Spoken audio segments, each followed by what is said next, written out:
사람을 만들고 그들로 바다의 물고기와 하늘의 새와 가축과 온 땅과 땅에 기는 모든 것을 다스리게 하자 하시고, 하나님이 자기 형상 곧 하나님의 형상대로 사람을 창조하시되 남자와 여자를 창조하시고, 하나님이 그들에게 복을 주시며 하나님이 그들에게 이르시되 생육하고 번성하여 땅에 충만하라, 땅을 정복하라, 바다의 물고기와 하늘의 새와 땅에 움직이는 모든 생물을 다스리라 하시니라. 아멘.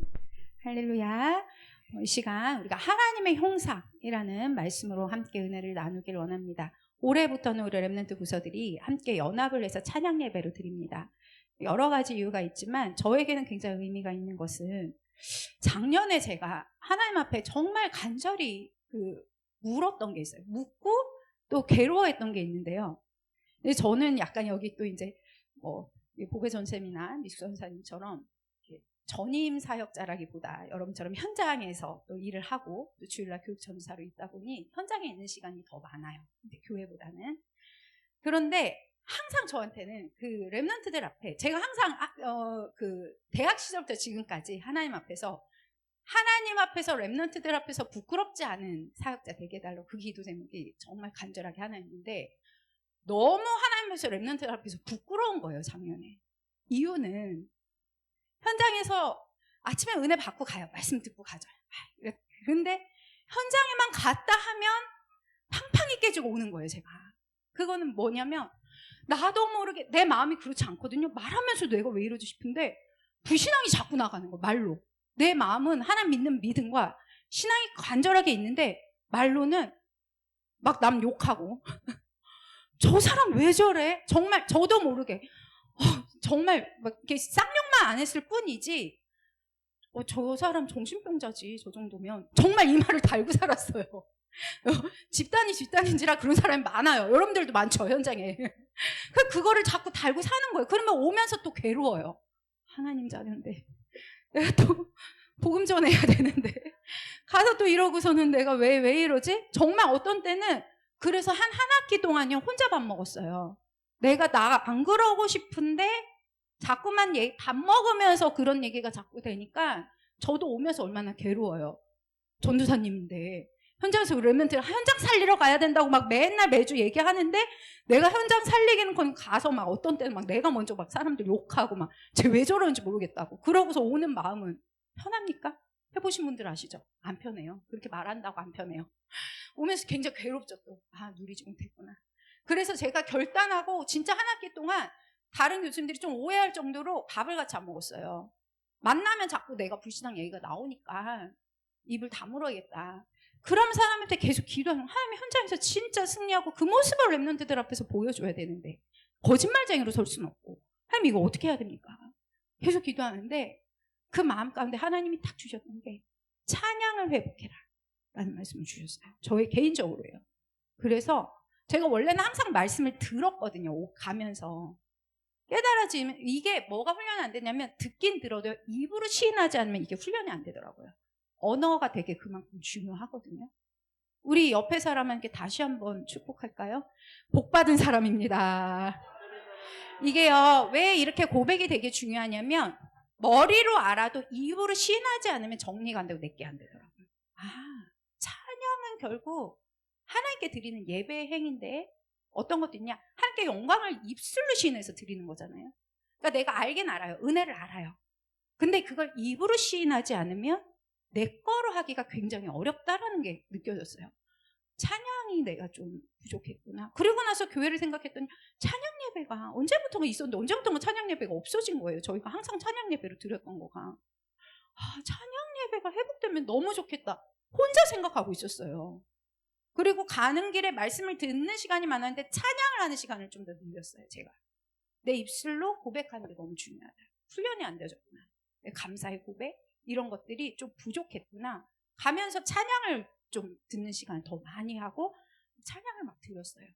근데요, 놀랍게 치유가 되는 거예요. 사람들 만나도 조금 알겠어요. 이 고백을 계속 하나님께 사랑한다는 고백을 내 입술로 하니까 사람 만났을 때도 그렇게 불신앙말을 예전처럼 안 하게 되더라고요. 그래서 조금씩 나오려고 할 때도 정말 이렇게 컨트롤이 되고, 아, 찬양의 힘이 있구나. 그거를 제가 지난 한 해 혼자 이제 그거는 그냥 혼자 생각하고 있었는데, 전도사님들하고 이제 얘기를 하다가 우리 찬양 예배를 좀 드려주면 좋겠다 얘기가 나온 거예요. 아, 응답이구나. 그리고 사실 지난주까지만 해도 저희가 전체 예배로는 아니었고, 랩런트들 부서, 우리 랩런트들이 진짜 찬양해 볼게야 된다. 그러려면 이제 부서별로 찢어지면은 찬양회가 좀 한둘이 불러도 좋지만 또 이렇게 악기도 있고 이러면 좋으니까 같이 하자라고 했는데, 우리 주원의 성도님들이 또 얼마만큼 찬양을 할까 했을 때 또 뭐 개인적으로 많이 하시는 분들은 많이 하시겠지만 또 우리가 모여서 이렇게 찬양하는 거는 또 다르잖아요. 저 지난주에 찬양 예배 드리다가, 여러분도 이 찬양 지금 예배 전 찬양 앞에 계속 앞으로 계속 할 건데 너무 은혜스러운 거예요. 이곳에 오셔서 하나님께 이 자리, 물론 예수님 안에 계신 거 알죠. 그러나 지금 한번 상상해 보세요. 예수님이 이 자리에 오셔서 이곳에 내 옆에 앉으세요. 예수님, 이곳에서 드리는 나의 예배 받아주세요. 내 옆에서 예수님 지금 내 예배를 받고 있다고 생각해보세요. 좀 마음이 달라지실걸요. 그 임재라는 찬양이에요. 제목이 이곳에 오셔서 이곳에 예배를 받아주시기, 이곳에 우리가 드려지는 이 예배를 하나님 받아주세요. 마음이 얼마나 감사하고 행복하든지. 한 주 동안 계속 찬양 묵상했어요. 우리 랩런트들도 이번 한 주간에 찬양을 계속 입으로 고백해보세요. 이게요, 제가 왜 가끔 찬양할 때 우리가 손을 올리며 찬양을 하기도 하고요, 이렇게 올리는 찬양이 있잖아요. 이것도 굉장히 좋은 의미가 있는데, 레위기서에 보면 레위기서에는 5가지 예배가 나옵니다. 나중에 저희가 이제 올해부터는 우리 전도사님들이 한 달씩 돌아가면서 강해 설교를 합니다. 창세기서부터 이제 계시록까지 쭉 이렇게 강의를 할 건데요. 거기에 보면 이제 레위기서에 보면 5가지 한 구약시대 예배가 나오는데, 거기에 물론 이제 그걸 불에 태우느냐 뭐 이런 거에 따른 예배도 있지만, 그 기준도 있지만, 뭐에 대한 기준도 있냐면요, 사람이 이렇게 요제라고 해가지고 손을 이렇게 올려서 내리는 굉장히 예배가 있어요. 제사에서 하나님 직접 가르쳐 주시는 예배예요. 나중에 이제 좀 더 자세히 보이는데, 제가 이게 무슨 의미가 있냐면, 우리가 지금 하나님께 은혜를 받았잖아요. 받은 거 내가 하나님께 돌려드리잖아요. 지금 찬양으로. 근데 그걸 하나님 고스란히 나에게 내려주신다는 의미를 알려주기 위해서 요제의 그 행위를 하나님 알려주세요. 근데 그 불교에서 그거 가져간 거예요. 레위기에 보면 그 행위가 나와요. 하나님께 내가 올려드렸는데 하나님 그대로 나에게 그걸 내려주시는 의미가 있는 거예요. 예배가요 너무 중요하거든요. 오늘의 예배 한 번으로 인생이 달라질 수 있고, 이곳에 오셔서 하나님, 나 지금 지난주 목사님 그 말씀 너무 간절하게 하신 게 막 느껴졌는데, 내가 사람을 기쁘게 하냐 하나님 기쁘게 하냐. 나 옛날에는 사람들 기쁘게 하려고 설교했지만 나 이제 하나님만 보여, 이 말씀 하셨잖아요. 제가 그 마음이 너무 이해가 되는 거예요. 내가 이제 서면 하나님 지금 나를 보고 있는, 하나님을 기쁘시게 하는 예배가 도대체 뭘까? 그걸 고민하면서 말씀을 한 번이라도 들어보신다면 삶이 바뀌실 거예요. 오늘은 이제 그러면서 한 가지 전도사님들하고 논의를 하다가, 그러면 우리 성도님들은 찬양을 입으로 시인하는 예배가 너무나 필요한데 오예배를 그렇게 하면 좋겠다. 너무 좋으시지 않아요? 찬양을 하나님께 드리는 게 좋잖아요. 근데 또 한 가지 또 고민이 생겼어요. 그럼 예배가 늦게 끝나는 거를, 또 예배가 기존의 예배는 보다는 조금 늦게 끝날 텐데 찬양 예배로 하면 그거는 어떡하지? 라고 이제 전도사님들하고 막 논의를 하다가, 그래도 하나님께 예배하는 거를 은혜를 받는다면 예배의 시간 조금 늦어지는 거 괜찮지 않나? 주일날 예배 뭐 많이 늦게 끝나는 거 아니고. 그렇지만 이제 저는 이제 또 여러분들의 은혜를 돕기 위하여 시간을 항상 정하고 예배를 이렇게 말씀을 합니다. 네, 지금 딱 35분을 지나고 있는데 50분에 딱 마치겠습니다. 네, 15분 집중하실 수 있으시잖아요. 그렇죠? 시계를 쳐다보지 마시고. 아주 하나님의 강력한 뭐 아니고는, 이제 저는 누가 그런 얘기를 했다 그러는데, 김보림 전도사님이 설교할 때 은혜를 받는 거는 시간 약속을 잘 지켜서 이게 딱 끝나는 시간. 저 이제 예배할 때 7시 1분 넘어섰는데 바로 이제 정리하잖아요. 물론 성령의 강한 감동이 있으면 저도 막 계속 합니다만 그렇게 잘은 안 하시더라고요. 하늘 저한테는 게 개인마다의 그 역사하심인데 제가 딱 50분 되면 마칠 테니까 우리 랩런트들. 그리고 전도사님은 예배에 집중하면 항상 뭐가 있죠? 선물 있죠. 달란트도 있고. 그러니까 지금 딱 보니까요. 우리 저기 하은이 전사님을 너무 잘 쳐다보고 있고요. 지금 언니들. 그리고 어른 중엔 누가 제일 잘 쳐다보는 줄 아세요? 어른들 중에. 우리 저기 황 집사님 굉장히 집중하여서 보고 있습니다. 아무래도요. 이게 이제 그 집중도가 다르면 그 현장에서의 그게 좀 달라요. 우리 박정희 권사님 얼마나 이제 모범생이니까 항상 대답 크게 앞에서 하시고 그래서 그러신 분들이 시험도 잘 봐요. 근데 간혹가다 아주 이상한 경우 있어요. 앞에서 엄청 수업을 잘 듣는데 시험을 보면은 반타작 하는 친구들이 있는데 정말 아이러니긴 해요. 그런 친구들은. 근데 대부분 수업을 잘 들으면 시험도 잘 봐요. 그렇죠? 자, 전도사님을 집중하여 바라보고 강예인도 전도사님을 집중하여 바라보고 자, 말씀 50분까지 집중하여서 바라보도록 하겠습니다.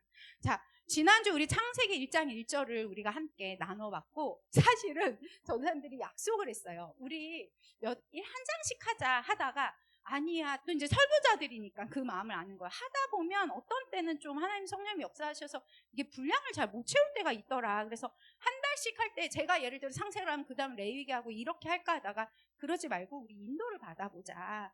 그래서 준비하고 있다가 저 전도사님이 어디서 끝날지 몰라. 저 창세기 만약에 저 전도사님이 뭐 1장에서 뭐 10몇 장 끝나면 그 다음 바통 이어서 그 다음 전도자가 하자. 계속 준비하고 있다가 왜 어차피 같은 말씀을 나갈 거니까 그러기로 했는데 제가 지난주 1장도 못 끝냈거든요. 창세기 1장도.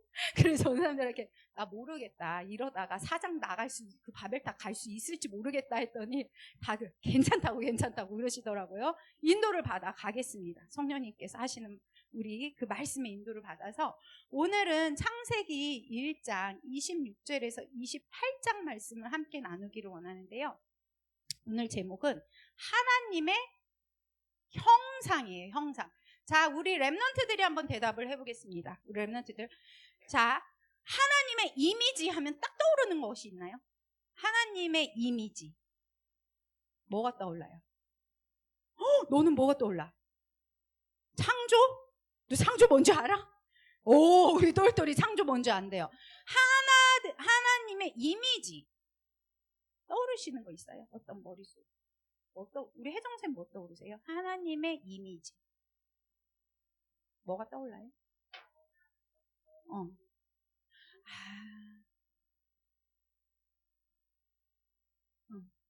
선하면서 약간 힘이 센 이미지가 떠오른대요. 자, 다 성도님들도 한번 머릿속으로 생각해 보세요. 하나님의 이미지가 뭐가 떠오르는지. 우리 뭐 어떤 이미지요? 다 하실 수 있는 뭔가의 이미지가 떠올라요. 사물에 빗댈 수는 없고 그냥 그러한 느낌, 모든 것에 인자하시다는 게 떠올라요. 시은이는 하나님 하면 딱 뭐가 떠올라요? 죄를 다 없애주는 모습이 떠올라요. 이게 이미지라는 거거든요. 그런데 이제 이거를 형상을 영어로 하게 되면 이미지예요. 그 그런데요. 그러니까 당연히 이 이미지 했을 때 하나님의 이미지, 왜냐면 이게 왜 중요하냐면 사랑. 역시 우리 부장님 다르십니다. 지금 나 이거 중요한 거 아는데 사랑이 떠오른다. 하나님은 사랑이시니까 각자의 이미지가 다 있으실 거고 이거는 조금씩 다를 수 있는데 뭐가 정답이다 아니다는 아니에요. 각자의 이미지가 있어요. 하나님이 나에게 다가오신 이미지가 있거든요. 그런데 성경에 보면 창세기 1장 26절에 보면 뭐라고 하시냐면 성경 한번 본문 보세요. 우리의 형상을 따라 우리의 모양대로 사람 만들고 라고 했으니까 이게 되게 중요한 뭔가 키워드가 되잖아요. 하나님의 형상을 사람에게 줬다는 거예요. 그럼 도대체 뭐를 줬냐는 거죠. 사람에게. 형상대로라면. 그래서 이거에 대해서는 사실 신학자들도 다 의견이 조금씩 분분하기 때문에 그냥 몇 가지로만 우리 랩런트들 이거 이따 나중에 퀴즈 나오니까 잘 보세요. 하나님의 형상이라고 했을 때는 그냥 신학자들의 의견을 몇 가지만 이야기를 드릴게요. 왜냐하면 이게 이제 우리 랩런트들이 어떤 이미지, 개념을 머릿속에 가지고 있으면 조금 더 명확하게 이야기 좋기 때문에 하나님이 동물에게 주시지 않은 사람에게만 주신 형상이 있대요. 하나님의 형상. 그럼 도대체 그것이 무엇인가라고 했을 때 많은 신학자들이 대략 제가요 이 설교를 준비하려고 진짜 여러 주석이라든가 여러 신학자들의 의견들을 막 봤어요. 형상은 무엇이라고? 푸나. 근데 가장 공통적으로 많이 나온 것은 하나님 형상에 대해서 가장 많이 나왔던 건 인간의 존엄성을 얘기한다라는 이야기였고요. 두 번째는 이거는 이제 도덕적인 영적인 것을 이야기한다라는 이야기였어요. 영적인 거. 이따 설명해 줄게 랩런트들. 세 번째 이게 많았는데요. 창조적 능력으로 푸는 창조적 능력. 한번 설명을 우선 드릴게요. 네 번째는 관계성으로 표현하는 사람도 있었고요. 마지막으로 그리스도로 푸는 학자도 있더라고요. 학자들마다 조금씩 신학자들마다 예를 든다면 이거는 이제 뭐냐면 이 하나님의 형상을 줬다는 거는 사람 하나가 다 귀하다는 것, 동물들과 다른 귀함을 넣었다는 거죠.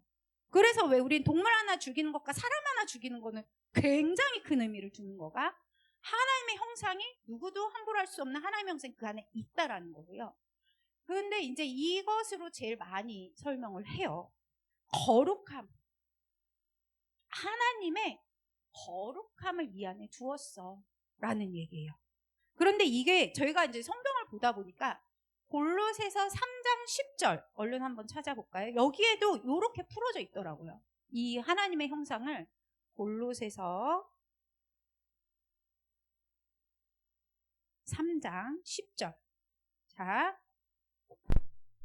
우리 박주혁이 어디 갔어요? 나갔어요? 주혁이 일로 와보세요. 박주혁이 일로 와보세요. 빨리 오세요. 자, 같이 한번 읽어보세요. 읽어봅시다. 시작. 새 사람을 입었으니 이는 자기를 창조하신 이의 형상을 따라 지식에까지 새롭게 하심을 입은 자니라. 이 맥락을 따져보면 하나님의 형상을 줬다는 것은 거룩함을 주었다라는 어떤 그런 맥락으로 이게 이해가 되어져요. 그렇게도 표현이 되고요. 그 다음에 우리가 하나님의 형상을 따라서 닮았다는 건 무슨 말이냐면 하나님은 창조주 하나님이시잖아요. 그래서 사람이 하나님을 닮아서 뭔가를 창조한다라고 이야기를 해요. 그쵸?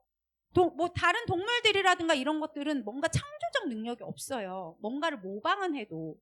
그런데 사람은 끊임없이 뭔가를 창조해내거든요. 그게 하나님의 형상이다라고 보는 견해.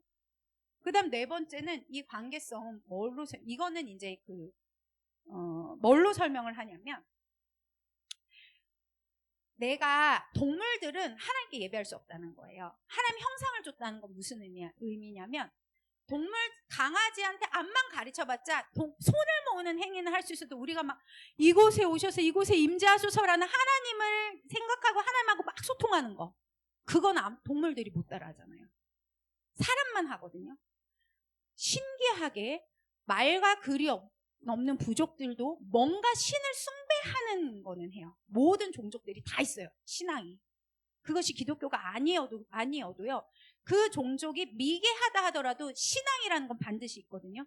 그거를 보는 거예요. 뭔가 있다라는 거죠.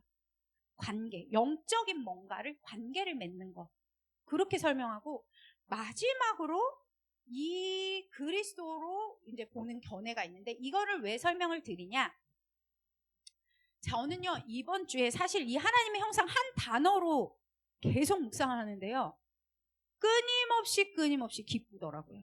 이거 하나만 묵상을 해도. 하나님 형상 하나만 묵상을 해도. 왜냐면 제가 오늘 미션 나왔잖아요. 거울 보고 뭐라고 하라고? 거울 보고 뭐라고 하라고 했을까요, 오늘? 우리 랩런트들도 이제 각자 미션 줄 건데 어른들 미션은 복이 있도다. 사람들 볼 때도 복이 있도다라고 하라고 했어요. 그거하고 같은 맥락이 되더라고요. 내가 거울을 보는데요. 저 안에서 하나님의 형상이 있다라고 믿어지는 거예요. 내 안에. 그거는 뭐냐면 내 안에 하늘과 땅을 다 다스리는 엄청난, 이거 다시 말하면 뭐 존엄성이든 영적이든 창조적 능력, 관계성이 그리스도든 한 가지로 이야기하자면 어마어마한 능력이에요. 그래서 저는 이 5가지가 뭐 누가 옳고 그르고 제가 뭐 감히 판단하겠어요. 저는 뭐 그냥 학자들의 의견이 있구나 정도인 거지. 그러면서 성경을 깨달을 때 성령께서 역사하신 대로 깨닫게 해주세요라고 기도하며 읽을 뿐이지 뭐가 그르고 바르고는 잘 몰라요 저는. 그런데 한 가지 분명한 건 어마어마한 걸 넣어주셨구나. 그 어마어마한 거. 근데 그 어마어마함은 무엇이냐? 이거 일부 예배 저는 이거를 이렇게 설명을 했어요. 다른 힘. 다른 힘. 이게 뭐냐면 하나님의 형상, 다음 주에 이제 나옵니다. 창세기 3장 아직 못 들어가서 다음 주에 이제 나오겠죠. 창세기 3장으로 이게 완전히 이 하나님 형상이 완전히 타락이 된 거가 나옵니다. 다음 주에 할 건데요. 어쨌든 하나님은 사람에게 어마어마한 힘을 주셨다는 거예요. 하나님과 소통하고 무엇을 창조할 수 있고 무엇인가를, 그러면서 근데 이거에 어마어마한 힘이 맞는 거가 뭐냐면, 힘을 의미하는 거 뭐냐면 구약 창세기 1장 26절에서 28절을 보면요, 온 세상을 다스리고 정복하고 생육하고 번성하는 힘이거든요. 뭔지 정확하게 딱은 아니지만 뭐라고 이거예요는 아니지만, 근데 제가 말씀 묵상하면 묵상할수록 그리스도를 넣어주셨구나, 그 형상을 넣어주셨구나, 이걸 설명하면 다 되더라고요. 이게 다 포함이 되더라고요.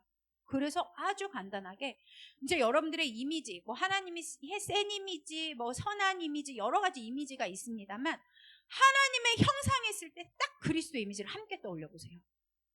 그리스도 모르시는 분 없죠? 그리스도 뭡니까? 그렇죠. 제사장, 선지자, 왕, 이걸 딱 떠올려 보세요. 하나님의 형상했을 때. 제가 시간 관계상 이거 다 설명을 못 드립니다. 이게 다 맞춰서 떨어지는 거예요. 모든 설명들이. 그렇구나. 태초에 하나님이 우리에게 그리스도, 하나님의 형상을 주셨다는 것은 그리스도의 그 직분을 우리가 감당할 수 있는 힘을 그리스도라는 게 아니라 형상 자체가 따라한 거잖아요. 쪼개어낸 거거든요. 그러니까 그 원체는 아니에요. 원체는 하나님이시죠. 그거를 따라서 할 수 있는 힘을 우리에게 주신 거예요. 그게 그리스도적 권세인 거예요. 그래서 다시 이것만 이거 한번 읽으면 마칠 시간이 될 것 같은데요. 2가지 말씀만 읽어볼게요. 골로새서 3장 15절. 특히 우리 선생님들은 이거를 한번 머릿속에 정리하셔야 돼요. 그리고 랩런트들에게 이번 주 이걸 풀어주셔야 돼요. 3장 15절 말씀 한번. 골로새서 3장 15절. 골로새서가 아닌가요? 보이지 않는 형상으로 고린도후서 4장 4절 먼저 찾아보겠습니다. 고린도후서 4장 4절. 고린도후서 4장 4절 같이 한번 읽겠습니다. 그 중에 이 세상의 신이 믿지 아니하는 자들의 마음을 혼미하게 하여 그리스도의 영광의 복음의 광채가 비치지 못하게 함이니 그리스도는 하나님의 형상이니라. 아멘. 처음부터 우리에게, 왜냐면 거기에 우리가라고 표현되잖아요. 성부, 성자, 성령을 의미하는 거예요. 우리가 사람을 만들자. 하나님이 내가 사람을 만들자가 아니라, 내가 만들었다가 아니라 우리가 사람을 만들자. 그때부터 계셨던 그리스도의 형상을, 그것을, 그리스도의 형상을 사람에게만 줬다는 거예요. 이해되세요? 여러분들, 자, 옆에 사람 얼굴 한 번씩 보세요. 여러분들의 그 사람이 그 하나님의 형상인데요. 사람이기 때문에 제사장, 여러분들은 다른 사람의 죄를 사해줄 수 있는 권세가 있어요. 부여받은 거예요. 부여받은 거. 여러분은 하나님을, 그 사람을 하나님께로 인도해 줄 수 있는 전도자예요. 현장의 전도자. 그리고요, 진짜 주의할 것, 다음 주에 나오겠지만 여러분들 꼭 주의하셔야 돼요. 사단이 있나요, 없나요? 마귀가 있니, 없니, 얘들아? 없어? 마귀가 없어? 마귀 진짜 있어. 귀신도 있어. 그가 역사한다는 걸 알아야 돼. 어떻게든 얘가 제일 잘하는 거, 사단이 제일 잘하는 게 뭔지 알아요? 사단의 주특기, 기쁨 빼앗아가는 거. 어떻게 해서든지 기쁨을 누리지 못하게 하는 게 사단이 하는 일이에요. 그 사단의 머리를 하나님이 밟아놓으셨기 때문에, 내게 그 형상이 있기 때문에 사단을 물리칠 수 있는 힘이 나에게 있는 거예요. 누구 하나에게 특정인에게 있지 않아요. 여러분에게 있어요.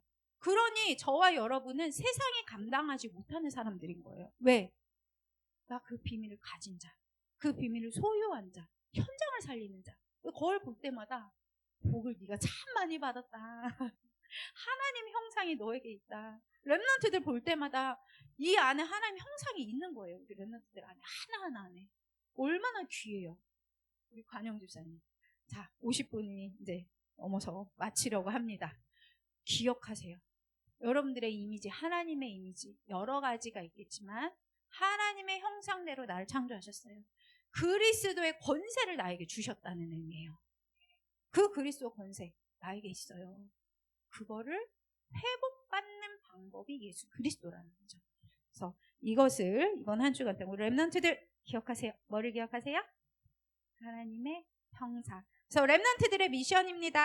하나님의 형상. 6시예요. 이번 주 렘넌트들은 이 6글자로 육행시를 짓는 게 미션입니다. 6글자로 육행시를 멋지게 짓고 자, 각 부서에 올려주시는 게 미션이고, 우리 어른들의 미션은 뭐였죠? 거울 보면서 너가 복이 있는 자다. 후대 보면 너넨 안 돼. 너네는 그것도 하고 이것도 하고.